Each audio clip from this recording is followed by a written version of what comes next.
And what about the rest of the cold milk? Here I'm whipping it with a milk frother or a cappuccino wand.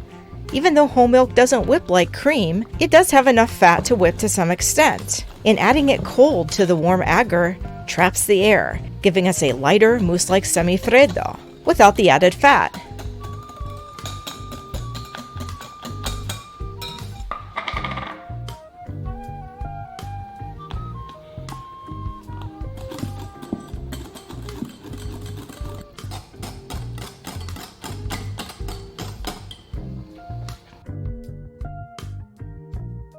Pour the mixes into your mold. Today I'm using a 30 by 11 centimeter pan polenta mold. Cover the mold of your choice with plastic wrap or parchment paper.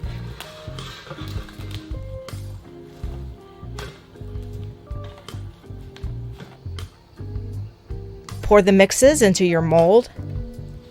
This way, one side has more nut, the other more chocolate. Perfect for everyone.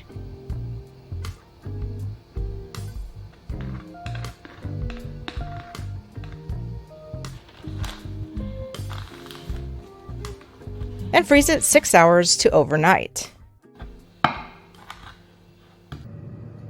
Now, Italians love to top semifreddos with nuts and syrups. You can toast hazelnuts in an oven or even an air fryer, which I'm doing today because it's super hot in Italy. And now for my hack. Toss the toasted hazelnuts in a stand mixer with the whisk attachment on high for 3 minutes to loosen the skins.